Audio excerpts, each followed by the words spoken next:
ಎಸ್ಐಟಿಗೆ ದೂರುದಾರ ವ್ಯಕ್ತಿಯನ್ನ ಕೊಡಲಾಗಿದೆ. ಎಸ್ಐಟಿ ಕಚೇರಿಗೆ ಬುರುಡೆಮ್ಯಾನ್ ಚಿನ್ನಯ್ಯನನ್ನ ಕೊಡಲಾಗ್ತಾ ಇದೆ. 10 ದಿನಗಳ ಎಸ್ಐಟಿ ಕಸ್ಟಡಿಗೆ ಕೋರ್ಟ್ ಆದೇಶವನ್ನು ಕೊಟ್ಟಿದೆ. ರಿಮಾಂಡ್ ಅಪ್ಲಿಕೇಶನ್ ಎಲ್ಲ ರೆಡಿ ಮಾಡಿಕೊಂಡು ಕಾಯ್ತಾ ಇದ್ರು ಕೋರ್ಟ್ ಯಾವ ಆದೇಶವನ್ನು ಕೊಡುತ್ತೆ ಅಂತ. ಚಿನ್ನಯ್ಯನಿಗೆ ಎಸ್ಐಟಿ ತವಾ ಫ್ರೈ ಫಿಕ್ಸು. ಇನ್ಮುಂದೆ ಇಷ್ಟು ದಿನ ರಾಜಾತಿಥ್ಯ ಅಲ್ವಾ, ಇನ್ನು ಮುಂದೆ ನಿಜವಾದ ಆತಿಥ್ಯ ಹೇಗಿರುತ್ತೆ ಅನ್ನೋದನ್ನ ಎಸ್ಐಟಿ ಅಧಿಕಾರಿಗಳು ತೋರಿಸ್ತಾರೆ. ಕೆಲವರು ರೋಸ್ಟ್ ಮಾಡ್ತಾರೆ, ನೋಡ್ತಾ ಇರಿ ಎಸ್ಐಟಿ ಅಧಿಕಾರಿಗಳು ಅಷ್ಟೊಂದು ಅಲಸಿ ಇಲ್ಲೇ ಸಾರು ಹೂತಿದ್ದು ಅಲ್ಲೇ ಸಾರು ಹೂತಿದ್ದು ಅಂತ ಹೇಳಿ ಅಲಸಿದ್ರಲ್ಲ, ಎಲ್ಲದನ್ನ ಕೂಡ ಬಡ್ಡಿ ಸಮೇತ ಎಸ್ಐಟಿ ಅಧಿಕಾರಿಗಳು ವಿಚಾರಣೆಯ ರೂಪದಲ್ಲಿ ತೀರಿಸ್ತಾರೆ ಅನ್ನುವಂತಹ ಎಕ್ಸ್ಪೆಕ್ಟೇಷನ್ ಇದೆ. 10 ದಿನಗಳ ಕಾಲ ಯಾವ ವಿಚಾರಗಳು ಈತನಿಂದ ಕಕ್ಕಿಸಲ್ಪಡುತ್ತೆ, ಅದಿನ್ಯಾರಿಗೆ ಸಮಸ್ಯೆ ಆಗುತ್ತೆ ಅನ್ನೋದು ಒಂದು ಕುತೂಹಲ ಇದೆ. ಆಮೇಲೆ ಸುಮಾರು ಜನ ಹೇಳ್ತಾ ಇದ್ರು ಈತನನ್ನ ಮಂಪರ್ ಪರೀಕ್ಷೆಗೆ ಒಳಪಡಿಸುತ್ತಂತೆ ಎಸ್ಐಟಿ ಅಂತೆಲ್ಲ. ಹಾಗೆಲ್ಲ ಆಗಲ್ಲ, ಯಾಕಂದ್ರೆ ಆಲ್ರೆಡಿ ಆತ ಕನ್ಫೆಷನಲ್ ಸ್ಟೇಟ್ಮೆಂಟ್ ಅನ್ನು ಕೊಟ್ಟಿದ್ದಾನೆ. ಇಂತಿಂತವ್ರು ಇದ್ರು ಅಂತ ಹೆಸರನ್ನು ಹೇಳಿದಾನಂತೆ, ಆ ಹೆಸರು ಇನ್ನೂ ರಿವೀಲ್ ಆಗಿಲ್ಲ. ಒಂದು. ಎರಡನೇದು, ಆರೋಪಿ ವ್ಯಕ್ತಿ ಒಪ್ಕೊಳ್ಬೇಕಾಗತ್ತೆ, ನನ್ನ ಬ್ರೈನ್ ಮ್ಯಾಪಿಂಗ್ ಅನ್ನು ಮಾಡಿ, ನನ್ನ ಮಂಪರ್ ಪರೀಕ್ಷೆಯನ್ನು ಮಾಡಿ ನನಗೆ ಒಪ್ಪಿಗೆ ಇದೆ ಅಂತ ಆತ ಒಪ್ಪಿಗೆ ಕೊಟ್ಟರೆ ಮಾತ್ರ ಆ ಥರದ ತನಿಖೆಗಳಾಗದು. ಇವತ್ತಿನಿಂದ ಅಸಲಿ ಆಟ ಶುರು.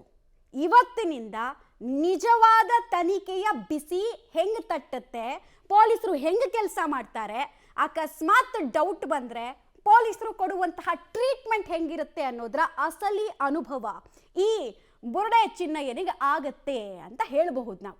ಇಷ್ಟು ದಿನ ಆತನ ಸುತ್ತ ಒಳ್ಳೆ ಜೇಮ್ಸ್ ಬಾಂಡ್ ಥರ ಆತನನ್ನು ಟ್ರೀಟ್ ಮಾಡ್ತಾ ಇದ್ರು.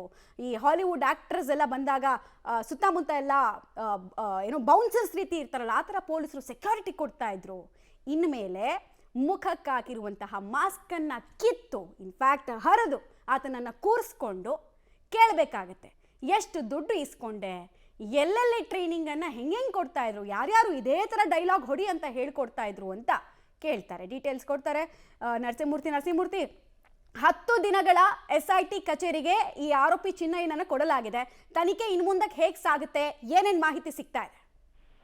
ಮಮತಾ, ಇದೀಗ ಆರೋಪಿತ ಸ್ಥಾನ ದೂರುದಾರ ಆಗಿದ್ದಂತಹ ಚಿನ್ನಯ್ಯನನ್ನ ಎಸ್ಐಟಿ ಪೊಲೀಸರು ಬೆಳ್ತಂಗಡಿ ಕೋರ್ಟ್ಗೆ ಹಾಜರುಪಡಿಸಿದ್ರು. ಬೆಳ್ತಂಗಡಿ ಕೋರ್ಟ್ನಿಂದ ಪೊಲೀಸ್ ಕಸ್ಟಡಿಗೆ ನೀಡಬೇಕು, ಎಸ್ಐಟಿ ಕಸ್ಟಡಿಗೆ ನೀಡಬೇಕು ಅನ್ನೋ ಮಟ್ಟಿನಲ್ಲಿ ಈ ಎಸ್ಐಟಿ ಪೊಲೀಸರು ಮನವಿಯನ್ನ ಸಹ ಮಾಡಿಕೊಂಡಿದ್ರು. ಹೀಗಾಗಿ ಎಸ್ಐಟಿ ಪೊಲೀಸರ ಮನವಿಯನ್ನ ಪುರಸ್ಕರಿಸಿ ಮಾನ್ಯ ನ್ಯಾಯಾಧೀಶರು ಈಗ 10 ದಿನಗಳ ಕಾಲ ಪೊಲೀಸ್ ಕಸ್ಟಡಿಗೆ ನೀಡಿ ಆದೇಶವನ್ನ ನೀಡಿದ್ದಾರೆ. ಈಗ 10 ದಿನಗಳ ಕಾಲ ಈತನನ್ನ ವಶಕ್ಕೆ ಪಡೆದುಕೊಳ್ಳಲಾಗುತ್ತೆ.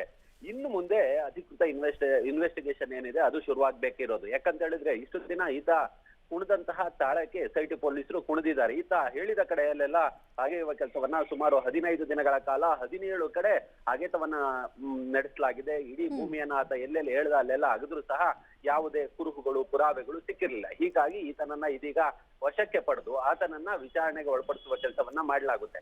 ಈತ ಎಸ್ಐಟಿ ಪೊಲೀಸರ ಮುಂದೆ ತಪ್ಪೊಪ್ಕೊಂಡಂತೆ ನಾನು ತಮಿಳುನಾಡಿನಲ್ಲಿದ್ದೆ, ಅಲ್ಲೊಂದು ಗ್ಯಾಂಗ್ ಬಂದು ನನಗೆ ಹಣದ ಆಮಿಷವನ್ನ ತೋರಿಸಿ ಈ ರೀತಿಯಾಗಿ ಕರ್ಕೊಂಡ್ಬಂದು ನನ್ನ ಬಳಿ ಸುಳ್ಳನ್ನ ಹೇಳಿಸಿದ್ರು ಅನ್ನೋ ಮಟ್ಟಿಗೆ ಎಸ್ಐಟಿ ಪೊಲೀಸರ ಮುಂದೆ ತಪ್ಪೊಪ್ಕೊಂಡಿದ್ದಾನೆ. ಹೀಗಾಗಿಯೇ ಆತನನ್ನ ಆ ತಮಿಳುನಾಡಿನ ವಾಸ ಇರ್ಬೋದು, ಮತ್ತೆ ಈತನ ಹಿಂದೆ ಇರುವಂತವ್ರು ಯಾರು, ಈತನನ್ನ ಕರ್ಕೊಂಡು ಬಂದಂತವ್ರು ಯಾರು, ಈತ ಈ ರೀತಿಯಾದಂತಹ ಮುಸ್ಕನ್ನ ಹಾಕೊಳ್ಳೋದಕ್ಕೆ, ನಾಟಕವನ್ನ ಆಡೋದಕ್ಕೆ, ಸುಳ್ಳನ್ನ ಹೇಳೋದಕ್ಕೆ ಈತ ಎಷ್ಟು ಹಣವನ್ನ ಪಡೆದಿದ್ದ, ಇದರಿಂದ ಉಂಟಾದಂತಹ ಡ್ಯಾಮೇಜ್ ಏನು, ಇವೆಲ್ಲವನ್ನ ಕೂಡ 10 ದಿನಗಳಲ್ಲಿ ಎಸ್ಐಟಿ ಪೊಲೀಸರು ಒಂದಷ್ಟು ಇನ್ವೆಸ್ಟಿಗೇಷನ್ ಅನ್ನ ನಡೆಸಬೇಕಾಗುತ್ತೆ.